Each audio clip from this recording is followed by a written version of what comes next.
When was the last time you tried doing something the way others have done it, only to find it does not work for you? What did you do then? Did you give up? Did you try another technique from someone else, only to have that one fail as well? Or did you find a way that is unique to you that enabled you to succeed?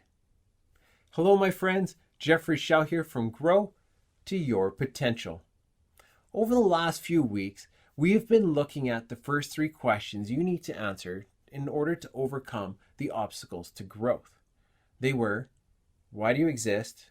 How do you behave? And what do you do? In other words, your purpose, your core values, and the product or service you deliver. Although the answer to these questions are incredibly important, ones that need to be answered to have a healthy organization, there are still more challenges to overcome. The next step is to answer the question, how will you succeed? How will you be better than your competitors at what you do? The answer to this is often called your strategic anchors. This can be a tougher question to answer and is really worth taking the time to wrestle to the ground.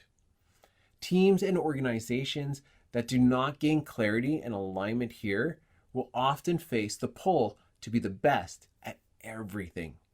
But in doing so, they fall victim to the old saying, Jack of all trades, master of none. People and companies do not get ahead by trying to be the best at everything. They focus on being good across the board and excelling in a particular area that will help them stand out. For example, to be a market leader, there are three general categories you need to be good at while picking one to excel in. They are product leadership, being the best at what it is you produce. The second is customer intimacy, building a great customer experience. And the third, operational excellence, being more efficient than anyone else. Again, you do not want to try and excel in all three of these. Pick one to be best at and the rest to be good enough. To help you grasp this, allow me to share a bit about my strategic anchors. Though there are many things I do to succeed, there are two at the top of the list. They are leverage the ideas and resources of world-class subject matter experts, and the second, service before money. At first, these may seem to be at odds with each other and what I was saying about picking one of the three paths to be competitive in. The first strategic anchor looks like it relates to product leadership, while the second may have more to do with customer intimacy. But with a closer look with how I apply these, both are actually about product leadership, being able to provide the best product I can to my clients. Interestingly, although the wording would be different, back when I was a dentist, product leadership is where I focused as well. I always wanted to deliver the best product or service I can to my clients, even if that means I make less money than I could have otherwise. Back when I was a dentist, this played out with hiring the best team, having the best equipment. My overhead was much higher than most other dentists, and yet my fees were much lower than competitors with similar high-tech offices.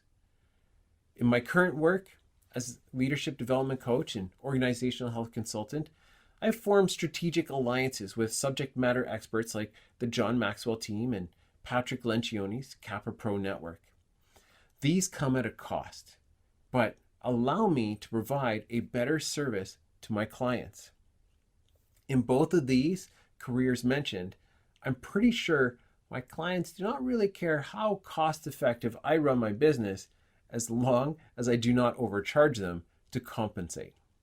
Further, as long as I treat them well, I'm pretty sure they can handle it if I do not jump through every hoop to make them happy, provided I excel at delivering them a top-notch product. If I really deliver on this end, the rest just need to be good enough. And in my experiences, delivery here helps me do better in the other two. So those are my strategic anchors. Others who do similar work as I do may focus more in the realm of customer intimacy or operational excellence. And there's nothing wrong with that. They may just attract different clients than I will, which is great because not everyone is looking for the same thing. All right, let's bring this back to you. Do you know what your strategic anchors are?